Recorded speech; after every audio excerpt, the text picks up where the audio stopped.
Décision Plus est au service des investisseurs boursiers depuis 1987, au tout début de l'autonomie boursière. Notre logiciel de graphique Market Vision Plus et notre logiciel de code dynamique Trader Plus en ont fait sa renommée. Nous sommes encore ici parce que nous évoluons sans cesse et que nous servons bien nos clients. Découvrez nos produits et services spécialement conçus pour l'investisseur actif et autonome dans la boutique Décision Plus.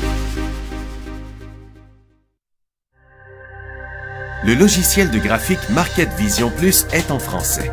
C'est le logiciel le plus utilisé par les investisseurs de chez nous. C'est lui que vous voyez dans le feu de l'action. Trouvez, classer et analyser plus facilement avec cet outil sans pareil pour suivre la bourse et prendre les meilleures décisions. Gardez vos titres à l'œil avec Market Vision Plus. Consultez la boutique Décision Plus pour en faire l'essai pendant 10 jours sans aucun frais, c'est garanti. Laissez-nous vous guider pour analyser la bourse et prendre vos décisions. Les analystes de Guru.tv feront tout le travail pour vous. De minute en minute, nous classons les titres selon leur situation technique. Nous révélons les signaux d'achat et de vente. Nous publions des recherches poussées et nous prodiguons des conseils en temps réel. Ça commence avant l'ouverture et ça se poursuit jusqu'à la fermeture des bourses. Profitez de chaque cycle boursier avec Guru.tv. Trader Plus, l'instrument du day trader. 50 cotes qui clignotent en même temps. Autant de listes que vous voulez. Graphiques à la seconde. De 3 à 30 graphiques. Des alarmes à volonté. Des listes de cotes préparées. Des modèles graphiques préparés. Prêts à faire feu. Achetez, vendez avec Trader Plus.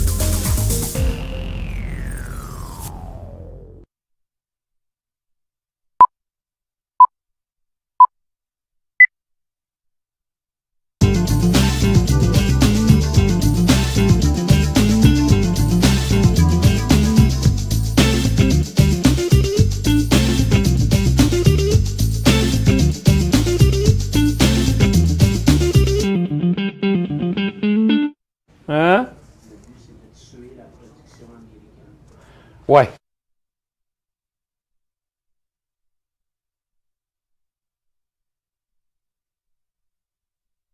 Bonjour tout le monde, bienvenue dans le feu de l'action. OK. Bon, on était dans les discussions à propos du pétrole. Où on parlait de pourquoi. Écoutez, le pétrole est rendu à 31,96. On a passé la barre des 32 $ là, ce matin. Et c'est ce que je disais un peu plus tôt. J'aurais été surpris que le marché américain aille pas en baisse aujourd'hui avec la Chine qui a chuté à ce point-là. Regardez, le dollar américain fait un petit rebond, là, mais puis le Nikkei était fermé. Mais il aurait sûrement chuté lui avec.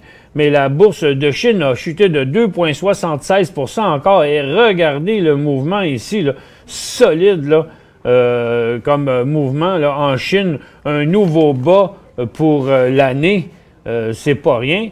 Et tout ça, ils disent que le marché a poursuivi sa chute et que les autorités sont restées sur les lignes de côté, donc ne sont pas intervenues.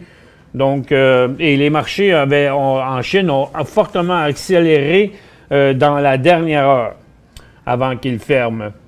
Et bon, les marchés, donc Londres maintenant, après un rebond ce matin, est repassé à la baisse. Le marché, le SPY qui a commencé en hausse comme vendredi est en chute maintenant.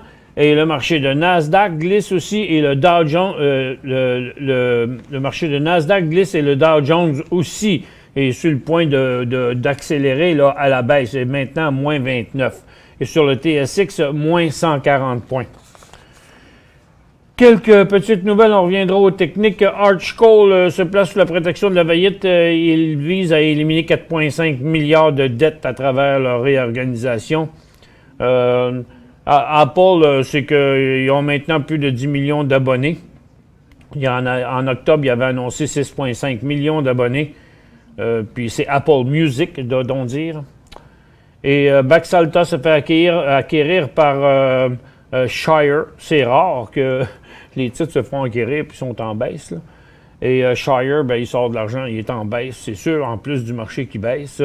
Macy's est fortement sollicité par un investisseur activiste pour débloquer la valeur de ses actifs. Donc, lui, il réussit à montrer un gain. Alcoa a remporté un contrat d'une valeur de 1,5 milliard avec la division aviation de General Electric. Mais quand même, tout est en baisse. Les mines sont fortement en baisse aussi. Ils viennent juste... Ça fait deux paliers qu'on descend là ce matin.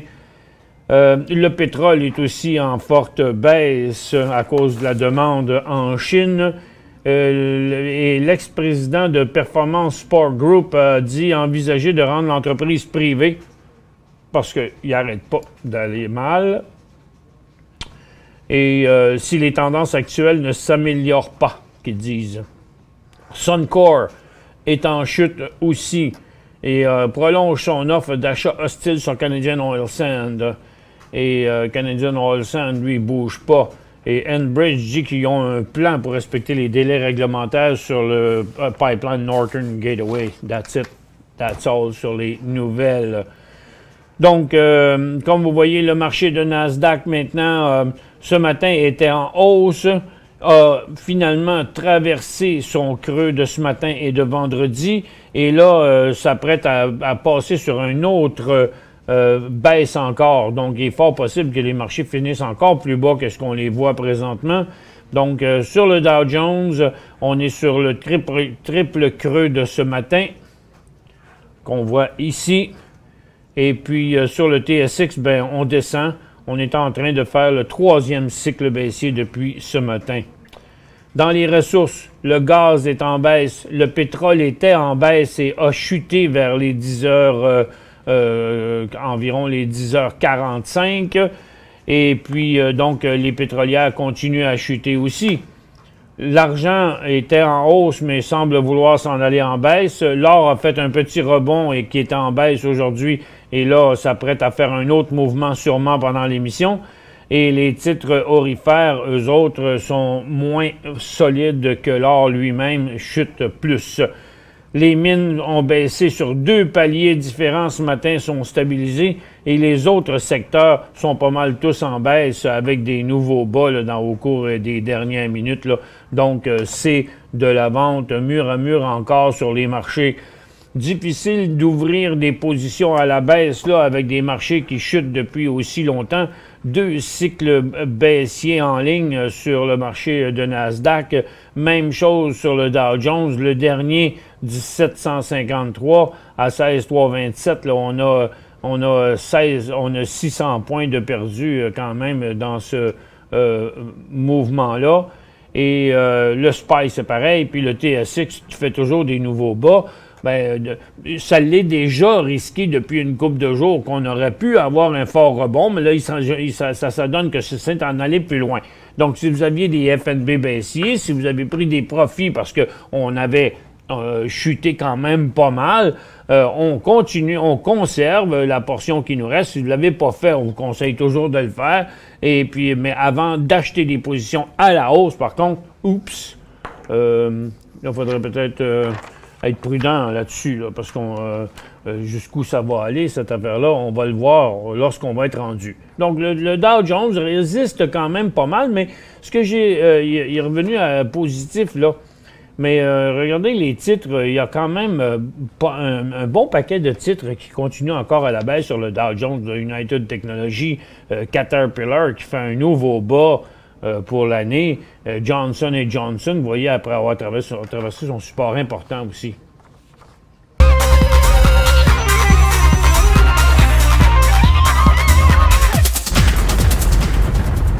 Puis il y a aussi United Healthcare qui a traversé une zone de support importante. Il y a Exxon aussi, continue à la baisse. Puis dans les autres, là, ce sont juste des petits rebonds. Là. Dans la majorité des cas, comme Cisco, Nike, ce sont quand même des cycles baissiers.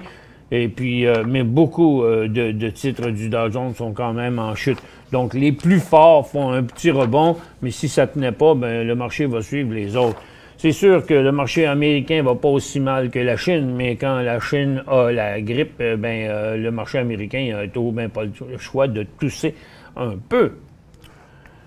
est-ce qu'il nous reste des questions de vendredi passé ou on va ouvrir la barre de questions?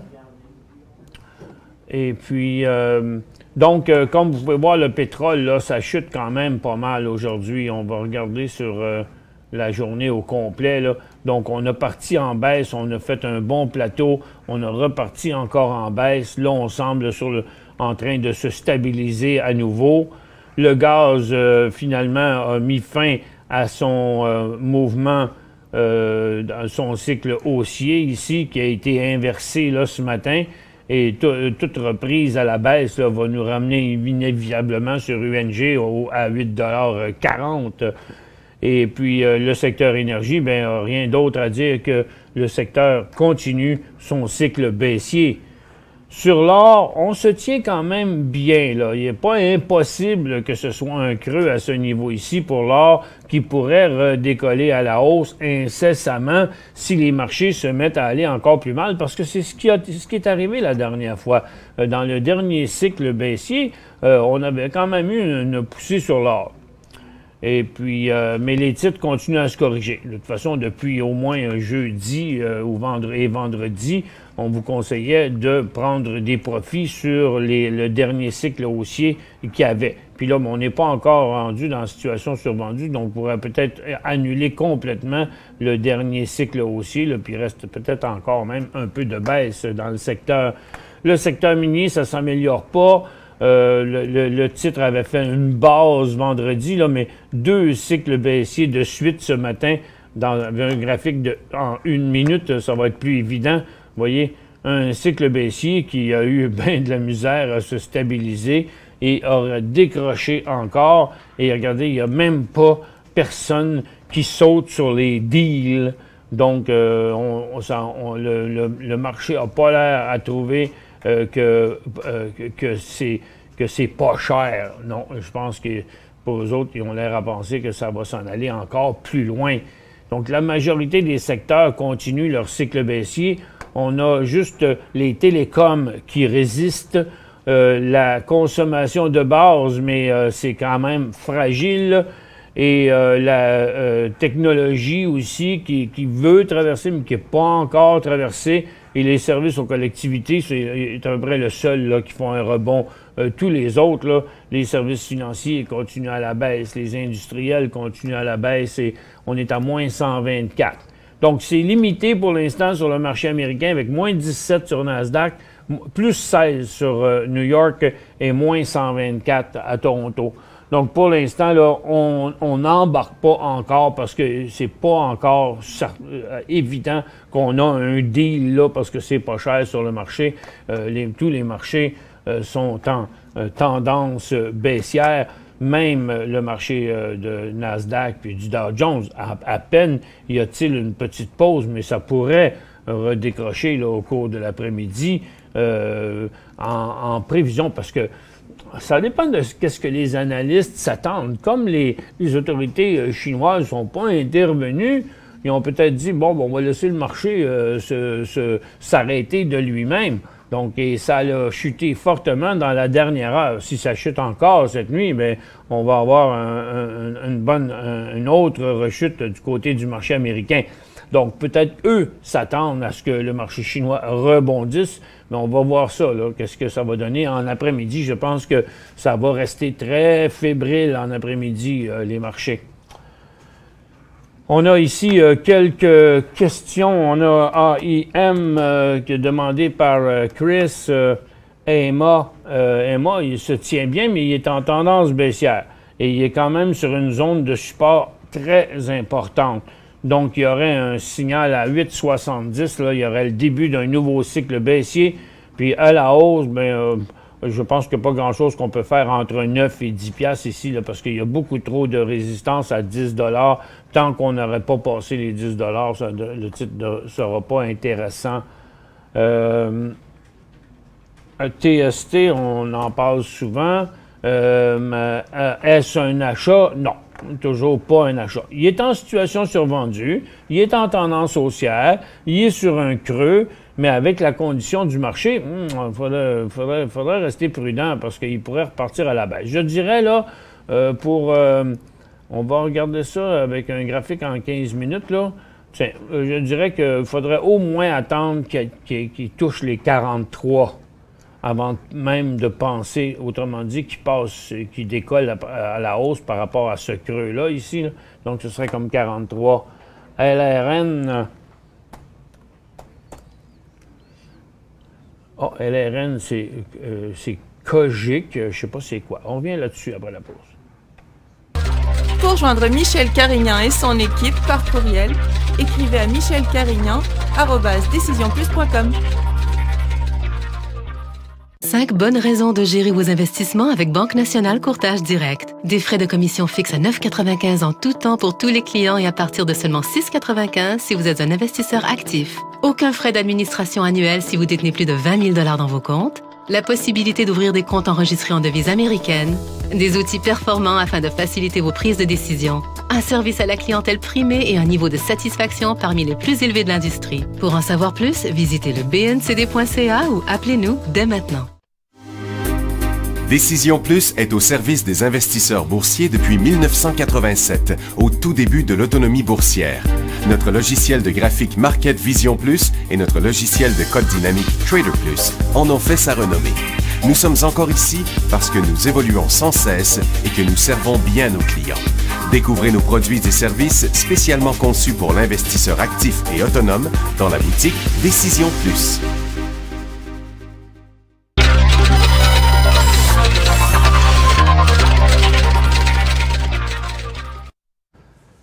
Bon retour, mesdames et messieurs. La question de Eric sur LRN, sur le marché de croissance, pas un titre vraiment intéressant pour l'instant. Premièrement, c'est un titre à 3 cents. Hein, fait que, il est récent quand même. Ça fait pas longtemps qu'il existe. Après ce que je peux voir, là, il n'existait pas avant. C'est la première fois que moi je le vois. Et puis, donc, ça a tout l'air d'être comme s'il avait acheté un vieux shell là, qui se tradait plus ou quelque chose. Il est arrivé parce que c'est rare pour une première émission là, que le titre arrive comme ça sur le marché à 5 cents. On ne voit pas ça souvent. Puis en plus, il y a beaucoup de volatilité ici. Là. Il y a eu des grosses baisses, des grosses hausses. Si je le regarde sur un graphique en 15 minutes, dans les 10 derniers jours, c'est pas vraiment passé grand-chose. À part le fait qu'il est en hausse depuis vendredi, là, mais avec puis aujourd'hui, il y a un petit volume, 916 000 pour un titre à 5 cents, c'est pas beaucoup. Puis vendredi, il avait décollé sur un volume de 5 millions à l'ouverture, là, c'était un block trade, ça. Un transfert, manipulation d'inventaire, de quelque chose du genre. Je pense que c'est prématuré. Je ne peux pas vraiment me prononcer là-dessus. Ça n'a pas l'air très intéressant pour l'instant, mais ça pourrait être le début de commencement de quelque chose. Mais je suis vraiment sous toute réserve. Là. Ça reste un titre de pacotille, disons, pour le moment. Uranium, un début d'intérêt qui recommence, ben là, ça ne va pas aider la situation. Le pétrole qui chute comme ça. Et puis... parce que tant qu'on va garder le pétrole aussi bas, pourquoi on mettrait de l'emphase sur les centrales nucléaires, exemple. Et puis, le vecteur du nucléaire reste écrasé en bas. Tiens, on aurait un Denison qui serait intéressant en haut de 70 cents, parce qu'il se tient bien, Denison de Pensacola. Cameco, regardez, il est en baisse. Puis là, Uranium Participation menace le support. Altius est en décrochage total depuis 4 jours. Tu sais, il n'y a pas grand-chose. Tu sais, il y en a un autre ici qui pourrait devenir intéressant. UR Énergie, dans le cas de lui aussi, d'une poussée au-dessus des 70 cents. Paladin à 27. Peut-être, disons qu'à la lumière de certains titres qui sont proches d'une résistance, mais disons qu'il faudrait attendre ça. Il faudrait voir UEX passer à 17, Paladin à 27, UR Énergie à 75, puis Uranium Participation à 5,30 et ainsi de suite. Là. Puis Denison aussi à 75 là, à peu près. Donc, on aurait la conviction qu'on est dans le début d'un nouveau cycle haussier. MG, ton avis, merci. C'est Laurent. MG. Magna International, ben, ça va vraiment mal. Je ne sais pas pourquoi, là. Parce que Magna, elle a été un titre fort pendant une éternité, mais là, il est en bear market, pareil comme tout le monde, là. Là, ça va pas bien. Même un bon titre comme ça, solide, à voir qu'il a chuté comme ça de 56, 58 à 50 piastres, là. Il est tombé de 8 piastres en 2 semaines. C'est énorme. Puis de voir qu'il y a 0 rebond, là. Regardez, en tout cas, il est encore sur le bord d'un autre signal de vente à court terme, en bas de 49 piastres et demi. Puis avant d'embarquer là-dedans, il faudra s'assurer qu'il a passé les 51,5. Veloneer, un titre solide. Veloneer, c'est quoi le symbole de Veloneer?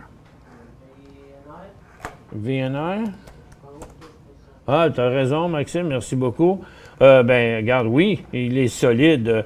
Regardez, il y a eu des très bons volumes dans chacun de ces derniers cycles haussiers. Et on peut dire que le titre surperforme totalement le marché. Il est sur un nouveau haut pour l'année. Il est sur un nouveau haut pour les 5 dernières années. Vous avez bien raison, vous venez de dénicher un des titres les plus forts du marché. Trop tard pour HVU? Oui, autant que c'est... Parce que... Tu sais, je dis pas qu'il va pas monter encore une journée ou deux. Ça, on ne sait pas. C'est possible, mais ça marche avec c'est les options put achetées sur le SP500, ça. Fait que le SP500, il demeure en baisse, là, mais comment loin qu'il est capable d'aller encore plus que ça. Il a fait un méchant cycle de même, là. Donc, HVU va continuer à monter si le SP500 continue à descendre. Mais il y a toujours des risques d'un fort rebond, là. Après autant de chutes, là, bon, imaginez-vous que le gouvernement chinois fait quelque chose, là, qui sort de quoi de positif quelque part. C'est très dangereux, jouer à la baisse des cycles baissiers qui ont trop descendu. Parce que vous pouvez vous faire pogner dans un rebond, puis ça fait avaler la salive de travers. Il est trop... Moi, je répète toujours la même chose, je le sais, là, mais il faut agir au début des cycles. Acheter PHM... Il n'y a pas une journée qu'on ouvre la barre de questions qu'on n'a pas des questions sur PHM. Pourquoi? Parce qu'il a tellement drivé pendant un bout de temps, ce stock-là, qu'il s'est trouvé bien du monde. Mais en dernier, il a reviré de bord, puis il y a bien du monde qui sont fait prendre peut-être les culottes à terre dans le revirement, là. Puis là, on s'inquiète de cette situation-là. C'est Ray. Vous l'avez payé... Acheté à 69 ce matin. Bon, c'est des questions de je sais pas quel jour, ça, mais... Vendredi? Oui. OK. Donc, oui, vous l'avez acheté vendredi à l'ouverture, même, là, je dirais, là, pas loin après l'ouverture, parce que vous l'avez payé là. Puis là, il n'a pas inversé quand même encore. Puis là, il est à 65. Donc, et puis, regardez, ces volumes sont quand même en diminution, là, ici, là. Il n'y a pas beaucoup de volume aujourd'hui. Donc, il ne semble pas très fragile au marché présentement. Et puis, moi, je dirais que faut comme... tu sais, parce que des fois, tu sais, on ne peut pas entrer là puis sortir là. Tu sais, c'est dans la zone neutre, là. Donc, avant, ce serait plutôt en approchant les 60, puis même à 58, qui serait le vrai signal de vente là-dessus. MTO ne bouge pas malgré la hausse de l'or. Coup d'eau. Ben non. L'or a été bien plus cher puis il ne bougeait pas non plus. Méthanor, il déçoit beaucoup de monde, là, Méthanor. On vous ouvre la barre de questions pour le reste de l'émission.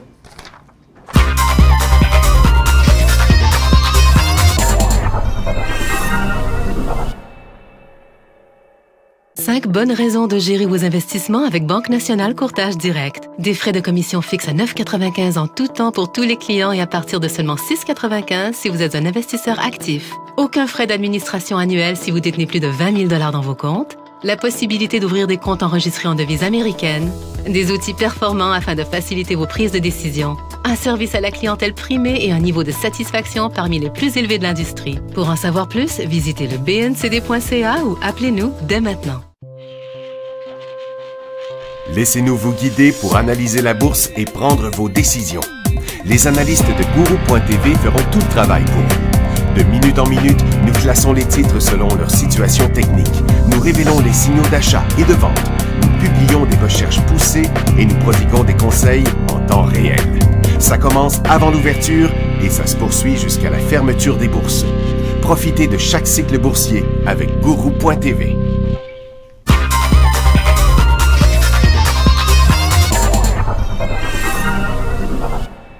Bon, on a connu un premier petit rebond, plus intéressant, là, au moins sur l'indice de Nasdaq qui vient rejoindre sa ligne de tendance baissière, mais à la hausse, là. La même chose sur le Dow, la même chose sur le SPY, même sur le TSX. Donc, on est en train de connaître un petit rebond. Donc, le nouveau creux de ce cycle-là pourrait bien être le creux qu'on a connu ce matin. On ne vous a pas ouvert la barre de questions longtemps. C'est parce que les choses peuvent bien changer. Puis on s'est dit, regarde, OK, on l'a juste ouvert quelques secondes. Il est rentré une vingtaine de questions et on l'a arrêté. Désolé pour ceux qui avaient écrit leurs questions et qui n'ont pas eu le temps de l'envoyer. On va l'ouvrir encore probablement demain. BXLT aux États-Unis.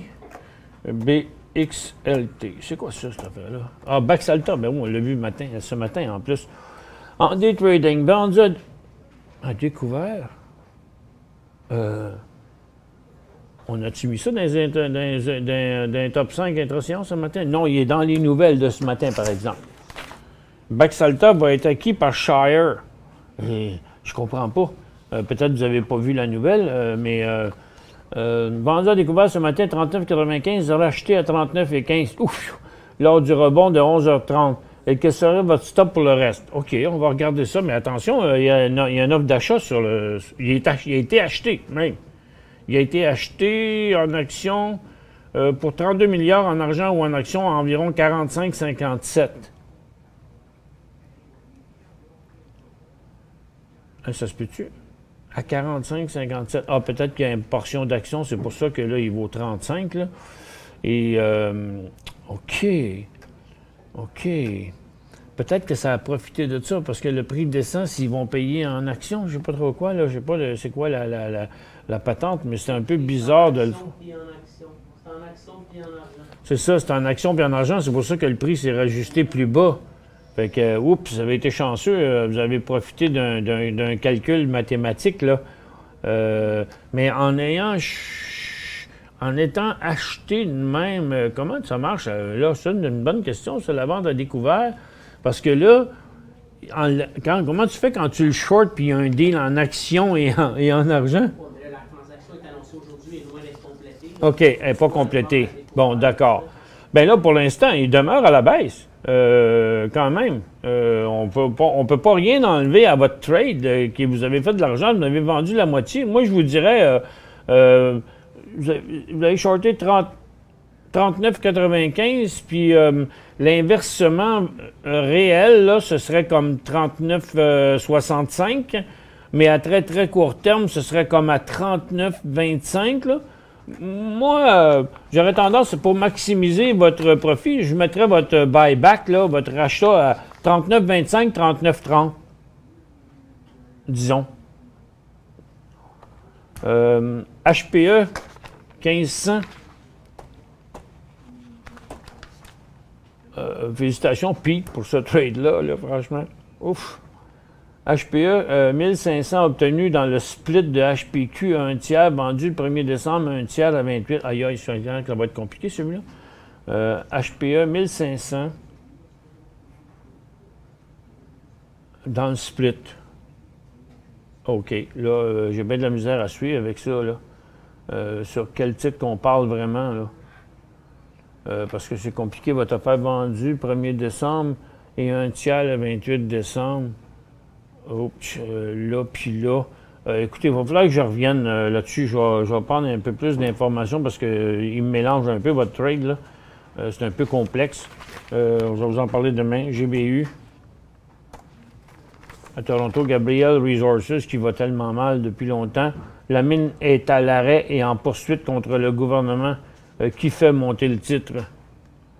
Je ne sais pas. Là, si vous me posez la question fondamentale, c'est les acheteurs qui font monter le titre. Il n'y a que les acheteurs capables de faire monter les prix.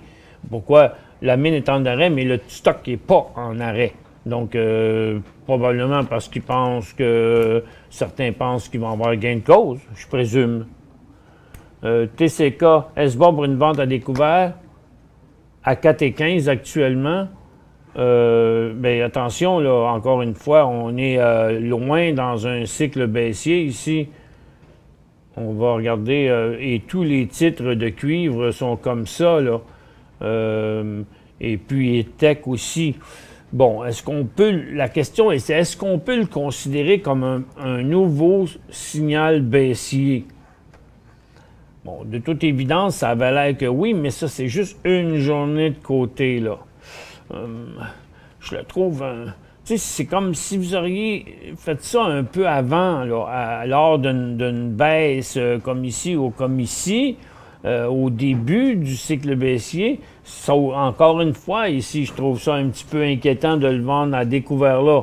Bon, vous allez m'haïr si le titre chute comme une roche dans les prochains jours, mais j'ai toujours peur à un rebond au cours des prochains jours. C'est toujours quand la situation a l'air au pire qu'on devient très négatif, mais on l'a vu par expérience combien de fois qu'on s'est fait pogner dans des solides rebonds là, sur le marché. Je peux pas vous dire que oui. Je peux me tromper, mais je peux pas vous dire oui. TLT, j'ai-tu le temps de répondre à ça? Non. Oui, peut-être. TLT, c'est Terralise Technologies. Bon, ben, il pourrait décrocher, là. Signal de vente à 37, prochain signal d'achat dans les 46-47 cents. Là. Merci à tous d'avoir été là. Surveillez les marchés en après-midi. J'ai l'impression que ça pourrait être assez volatile à l'approche de la fermeture, surtout de la manière que ça s'est passé en Chine la nuit passée. Merci à tous d'avoir été avec nous. On se retrouve demain.